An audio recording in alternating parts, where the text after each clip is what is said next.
Now, this is going to be a very fun video to make. I want to dedicate every minute, every second to speaking about the potential return of La Joya, Paulo Dybala, to Juventus. I've got a smile on my face. Do you guys ever see me smile? Bro, I've got a smile on my face, okay? Now, it's being reported that apparently, God knows if it's true, apparently, Paulo Dybala got himself a phone call this week. And based off what he was told, he was sat smiling for a whole hour straight. He couldn't believe what he was told on the phone. Everybody's connected the dots. Juve want him, and apparently it's being reported that for this month, Paulo Dybala has a 12 million release clause, which means you pay 12 million, he's yours. Okay? And I believe a month later, it goes back to whatever Roma want to charge for him. You've got 1 month to pay 12 million to get yourself, in my opinion, I don't care what anybody says, one of the best players in the Serie A. Hands down. I don't care about the injuries. I don't care about his age. I don't care about the fact that he completely offers nothing off the ball. I don't care. I don't care. The one thing that nobody can deny, at the age of 31, Paulo Dybala is still one of the best players in the Serie A. Fact. That is a fact. Okay? So it's being reported. Everyone's connected the dots. Juve might be looking at him. Now, does it make sense? Real talk. Like, bro, there's not even an introduction to this video because I just want to have an adult-to-adult conversation with you guys. If you're not an adult, then no problem. We will still have the conversation. Does it make sense? Are you annoyed by it? Are you annoyed about the financial package? Are you annoyed about the unreliability of Paulo Dybala?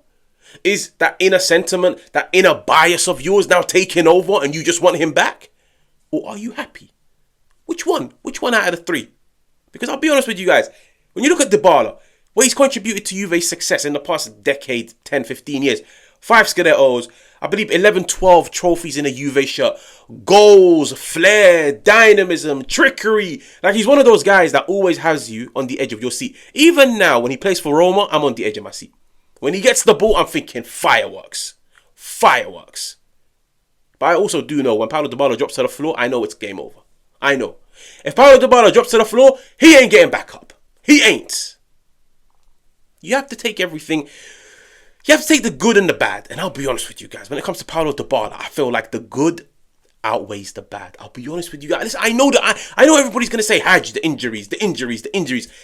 Yes.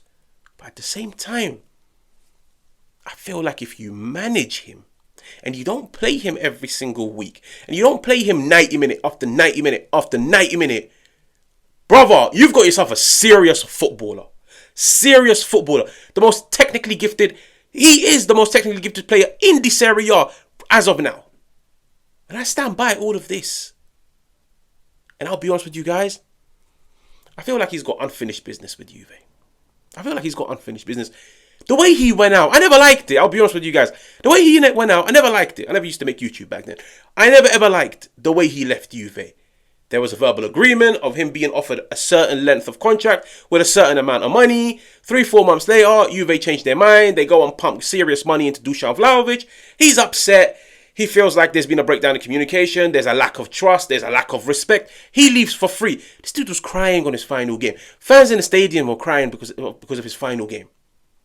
I feel like there's unfinished business. And yes, am I saying sign him and play him every single week? Probably. But listen.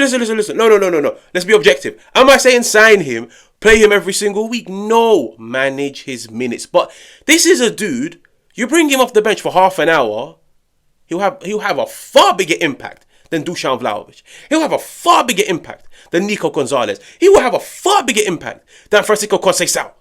I promise you guys. Now, when speaking about it from a football standpoint, one, I don't think he'll cost much. I'll be honest with you guys.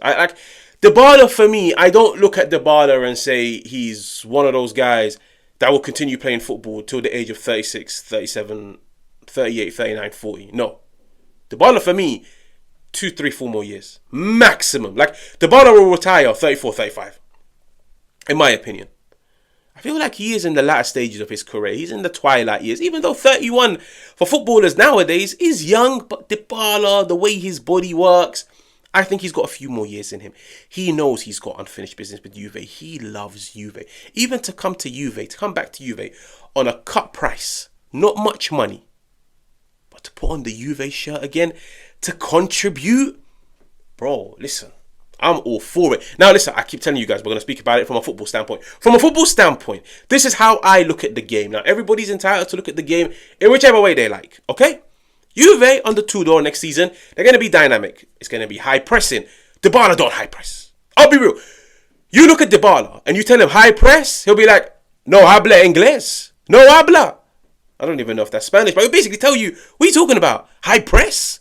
What language is this? Dybala doesn't press. He doesn't really offer you much off the ball. I get it. But what this dude offers you on the ball, it compensates for it. I'll be honest with you guys. And in my opinion, if a player is that talented on the ball, you don't have to run. You know, it's crazy. I think this is just my inner bias. I'll be honest with you guys. What this dude will be able to unlock some of the toughest of locks. This dude will win games for Juventus. I promise you. Just like how he's been doing it for the past 2-3 years at Roma. Okay? But from a football standpoint, this is the way I look at it. Next season, under Tudor, Juve will play very dynamic. They'll be very direct. They will push a lot of bodies forward. But there will come a game where Juve will come up against a team where the players don't perform. The team is defensively resolute. They're very, very, very difficult to break down. They park the bus from minute 1 to minute 90. There's only one Juve player I currently look at and say, well, two, but one of them isn't really an attacker. The only attacker in this Juve team that I look at and say, against the low block, I have faith in you to find the solution. I have faith in you in unlocking this low block. The only player is Kenan Yildiz. Against the low block, Francisco Conceição, Nico Gonzalez. Don't even get me started, okay? No.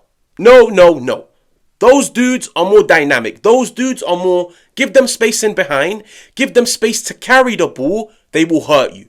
Against the low block, I'm not trying to see Nico Gonzalez run the ball into the corner flag. I'm being honest with you guys. Against the low block, I'm not trying to see Conceição put in a cross that gets nowhere. And we've seen them the whole season.